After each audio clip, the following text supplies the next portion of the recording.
Hello दोस्तों, तो आज फिर से स्वागत है एक नई वीडियो में। आज हम एक्सप्लेन करेंगे नेटफ्लिक्स की हिंदी ड्रामा सीरीज हीरा मंडी के एपिसोड 2 की। जिसने एपिसोड 1 की स्टोरी नहीं देखी है वो जल्दी से जाके एपिसोड 1 देख ले, नहीं तो आगे की कहानी आपको समझ नहीं आएगी। तो चलिए शुरू करते हैं।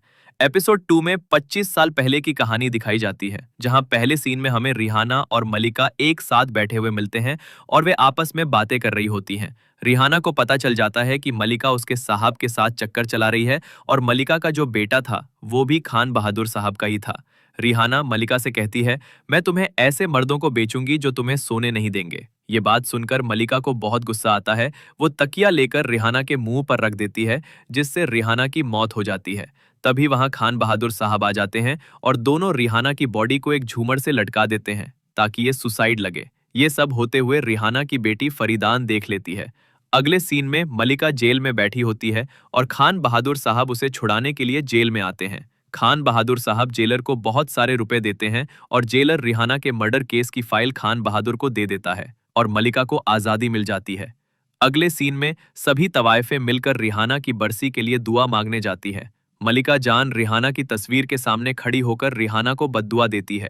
ये सब होने के बाद वाहिदा फिर से मलिका को पेपर्स पर साइन करने को कहती है, पर मलिका फिर से मना कर देती है और दोनों के बीच बहस हो जाती है।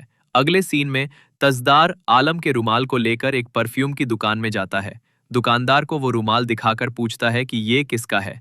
दुकानदार रुमाल की खुशबू सूंघ कर कहता है, ऐसे परफ्यूम तो तवायफों से लेकर बेगमों तक हर कोई लगाता है, मैं कैसे बता सकता हूँ कि ये किसका रुमाल है। तजदार वहां से चला जाता है और फिर सायमा, जो आलम की दोस्त होती है, वो उस रुमाल को लेकर आलम के पास जाती है और कहती है, कोई नवाब रुमाल लेकर तुम्हें ढूंढ रहा था। अगले सीन में वाहिदा अपनी ही बेटी शमा का सीना बांध रही होती है, जिससे शमा को बहुत तकलीफ होती है। वाहिदा कहती है, मुझे अम्मी मत बुलाया कर, अप्पा बुलाया कर। दरअसल वाहिदा अपनी बेटी शमा की खूबसूरती और जवानी से जलती है, इसलिए उससे अच्छे से बात नहीं करती। दोनों के बीच बहस हो जाती है। वाहिदा शमा पर हाथ उठा देती है। तभी वहां बिबो आ जाती है और वहीदा को रोक लेती है। बिबो भी वहीदा को समझाने लगती है, पर वहीदा नहीं सुनती और वहां से चली जाती है। अगले सीन में आलमजेब एक कुर्सी पर बैठी होती है, सजी धजी हुई, और सभी लोग उसे देख रहे होते हैं। आलम बोलती है, क्या अब मैं ये ज्वेलरी उतार सकती हूँ? तो मलिका जान कहती है, थोड़ी देर और देखने दो।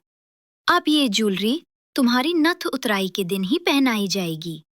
आलम कहती है, हम अपनी नथ उतराई नहीं करवाना चाहते। ये सुनकर वहीदा हंसने लगती है। अगले सीन में हम नवाब जोरावर अली खान को देखते हैं, जिसका निकाह होने वाला होता है। वो अपने निकाह में लज्जो को नाचने के लिए बुलाता है। लज्जो नवाब जोरावर के प्यार में पागल होती है। लज्जो निकाह में आती है और नाचना शुरू करती है। नाचते नाचते लज्जो जोरावर से चिपकने लगती है, जिससे तंग आकर जोरावर लज्जो को थप्पड़ मार देता है। तभी वहां मलिका आ जाती है और जोरावर को उसकी असलियत बताती है। जिस खून पे इतना अकड़ता है तू, वो खून एक तवायफ का है। मलिका बताती है, तू मेरी ही नाजायज औलाद है, मलिका जान का खून है तू। ये सब बताकर मलिका लज्जो को लेकर वहां से निकल जाती है। दोनों घोड़ा गाड़ी में बैठकर शाही महल जा रहे होते हैं, पर बीच रास्ते में ही लज्जो की मौत हो जाती है। फिर लज्जो को महल लाया जाता है और एक सुहागन की तरह सजाया जाता है। सब रो रहे होते हैं। तभी मलिका जान बोलती है, यही होता है तवायफ की मोहब्बत का अंजाम। लोग लड़कर आजाद होते हैं, तवायफ मरकर। और आजादी का शोक नहीं मनाते, जश्न मनाते हैं। इतना बोलकर लज्जो को महल से बाहर निकाल दिया जाता है। तभी मलिका को भीड़ में एक जाना पहचाना चेहरा दिखता है, फरीदान का। फरीदान रिहाना की बेटी होती है, जिसे मलिका जान ने 9 साल की उम्र में ही बेच दिया था। अब वो वापस आ गई होती है और मलिका से मिलकर बातें करती है। दोनों के बीच काफी गहरी बातें होती हैं। उसके बाद फरीदान मां से चली जाती है। इसी के साथ ये एपिसोड खत्म हो जाता है। इस एपिसोड में हर एक सीन देखने लायक है। अगर मेरी मानो तो पूरी सीरीज जरूर से जरूर देखो। जल्द ही मैं वापस आऊंगा अगले एपिसोड के साथ। तब तक के लिए चैनल को सब्सक्राइब कर लो और बेल नोटिफिकेशन ऑल पर कर दो, ताकि अगली वीडियो सबसे पहले आपके पास पहुंचे। तब तक के लिए ऐसी ही वेब सीरीज का मजा लेते रहिए।